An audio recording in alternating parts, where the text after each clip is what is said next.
All right. Good morning, guys. Oh, my goodness. 27 miles, 42 minutes, 213 watt hours per month. 213. We've used 6 kilowatt hours so far. Today, my friends need a ride to the airport, so I'm doing an airport run. If you remember previous airport runs, one of the purposes I do with the airport run is to see. So I read somewhere that Uber charges $2 per mile. Okay, so part of it is just to compute, go through the cost, go through what you get paid. I mean, I don't know if Tesla's going to pay $2 an hour, but that is if they ever get to Robotaxi, and I'm sure they will, right? I mean, they have come too far to fail, I think. Now, there may be limits to what my cars can do. I don't know. We'll see. But I mean, it's just whatever. Peace and harmony. So anyway, that's what the plan is today. The other thing is, while I'm down at the airport, there was something in the parking diagram that said, and here's where Uber drivers or independent taxis park. I don't know why you wouldn't park in the taxi line if you were doing taxi, but let's face it, Uber's summoned, right? It doesn't just show up at the airport and hope somebody asks for one. I mean, I guess they could, but I didn't think that's the way Uber works. But anyway, that's a whole nother subject. The main point is make the airport run and just walk around a little bit, see what the parking situation is. I've always assumed that if you were to pre-deploy a Robotaxi, pre-deploy so to speak, you would have them go down to the cell phone lot and have them just park there, right? And then when the person gets off the plane, they say, yes, I'm ready to take my reservation now.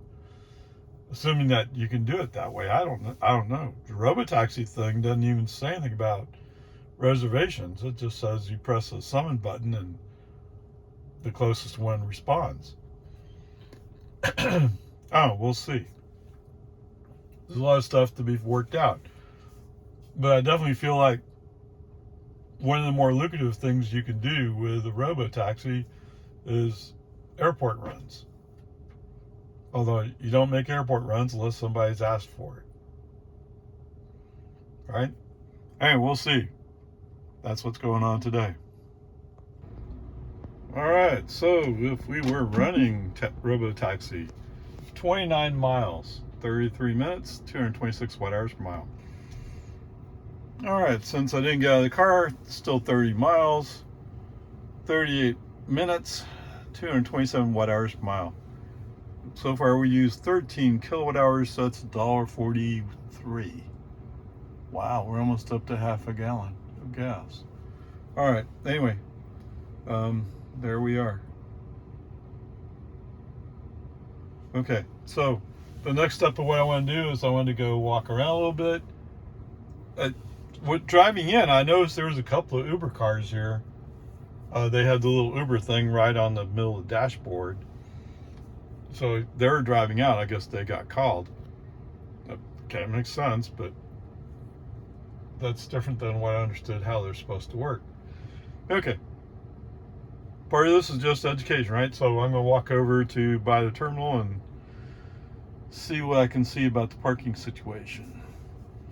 But it's always made more sense to me that you come to the cell phone lot and park in the cell phone lot and wait for the summon. I don't know. We'll see.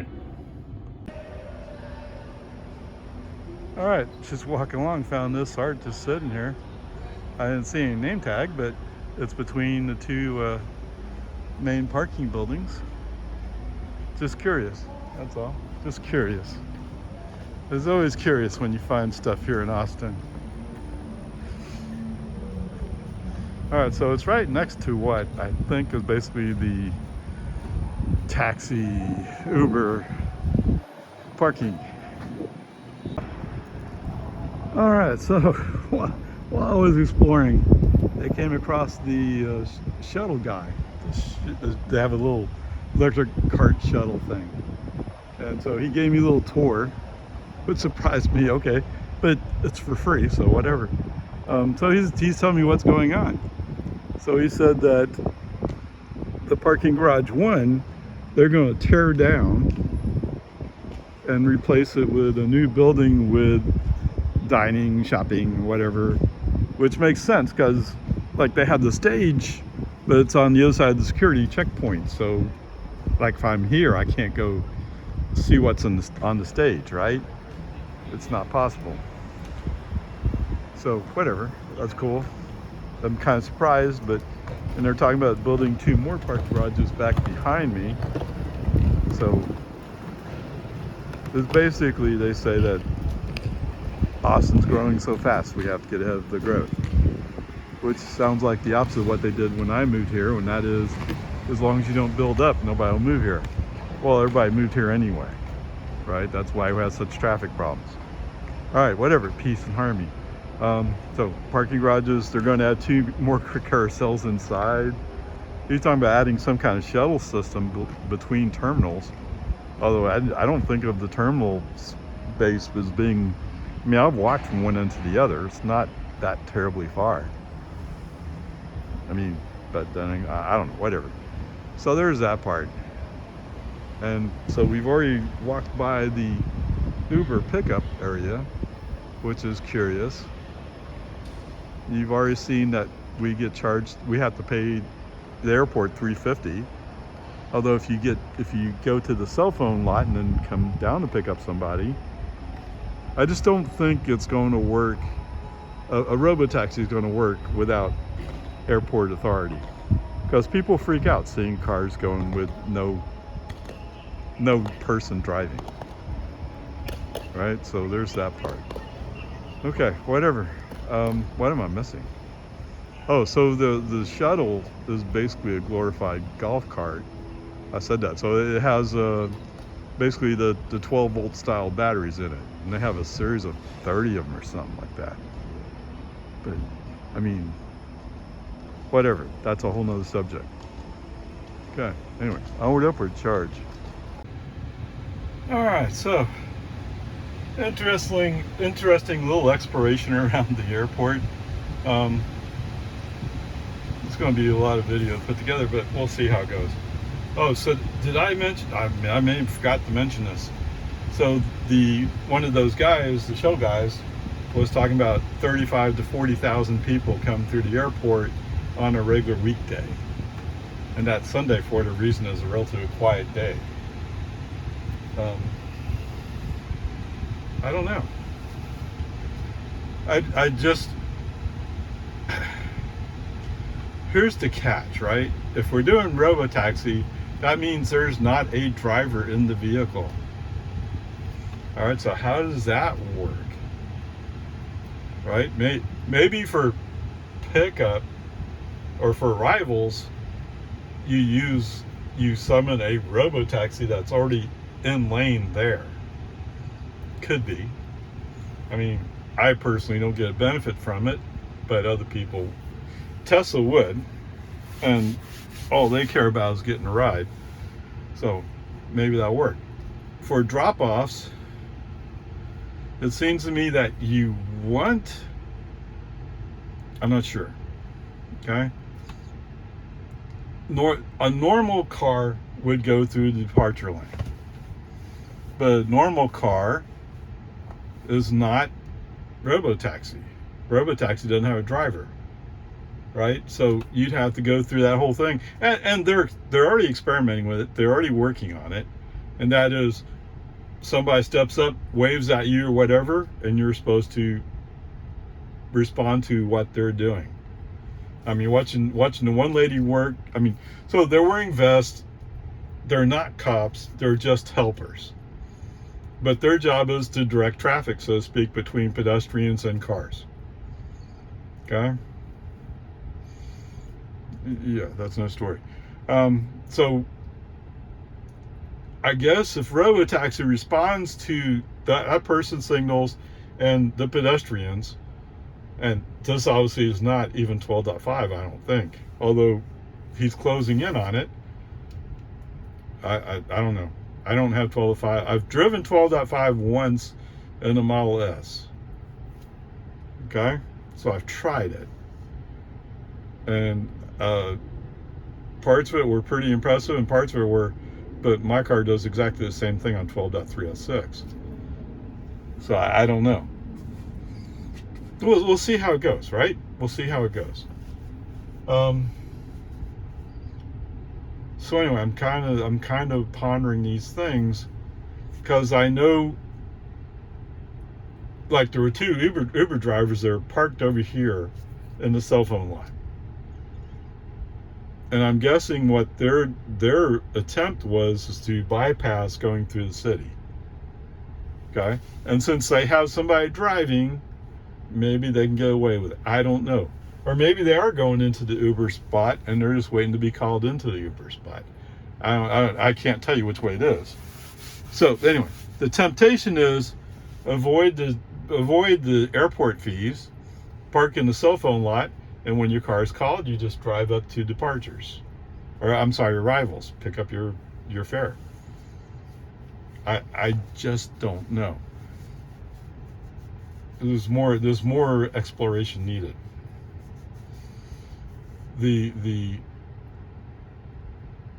If they're arriving. So if they're departing, the temptation is to just drive into that area and just pull into a space and drop your fare. Okay, that'd be the temptation. But I'm wondering if it's easier to go into where the Uber parking is, so to speak, and just drop your fare from there. They have to walk further, right? They have to walk through a whole parking garage. But in some ways, it's easier. It's less congested. You just drop them and go. Unless you're going to drop them, then stay there. I don't know which way it would work. I don't know how far Elon and team are on this discussion. All I can do is hope that they are working on it. Okay, whatever. Peace and harmony. What else can I say? It's just curious. Like I've said, my feeling is to make a big payday, you want to do airport runs. The problem is having people be able to get a hold of you. And the other part, of course, is Giga Texas is right down the street. Okay, it's on Texas 130, but it's right down the street from here. So you would think this would be one of the places that Tesla would start out, if at all possible. Although Phoenix already has a deal with, who is it? Waymo. Phoenix already has a deal with Waymo about servicing the airport. So if they already have a deal going, seems like Tesla could jump in on that deal and make it work for them. I don't know. Yes, the all-seeing eye sees a future of October 10th where all questions will be answered except for the most critical ones that you want to have answered. Okay, whatever. Like I said, I just dropped off my friends at the airport. Just dropped them off. It's been a couple hours already. Yeah, I've been walking around that long. Okay, whatever. Peace and harmony. Let's get going. Okie dokie. Welcome to Walmart. Yeah, I do need to get some groceries. And it's kind of on the way home, so let's stop here. What does that say? Diesel's $3.14? I think that's what it says. Gas is $2.79. Wow, okay. Anyway, 29 miles, 36 minutes, 294 watt hours per mile.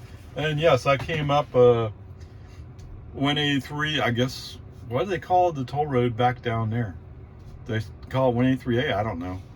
Okay, whatever. So I used some toll road, so we were kind of moving along. Okay, told since last charge, really, I've used 89 miles, used 22 kilowatt hours, 246 watt hours per mile. Okay. Well, at least we're better than 4 miles per kilowatt. So 22 is $2.42. That's almost 1 gallon of gas cost. Yes, sir, Bob. All right, so whatever. Coming up 183, no big deal. Actually, 183, when you think about it, it was a more straight line to my house. I don't know why I didn't think of it that way. I was thinking about going back the way I picked up my friends. But okay, this is actually more efficient. And I'm not running FSD. Since today is September 1st, FSD is off. Is that true? Yes, FSD is off. I could use auto steer beta, but I don't care for that. All right, whatever, peace and harmony. So far, so good. I'll do a wrap up once I get home. The idea is to give an idea of what is the energy cost compared to how much the fee is that the fare is paying you. Although we also don't exactly know how much Tesla. I've heard rumors, and that's consistent with it. So it's a relatively low fee, and that's consistent with their goal of improving or increasing sustainable energy transportation.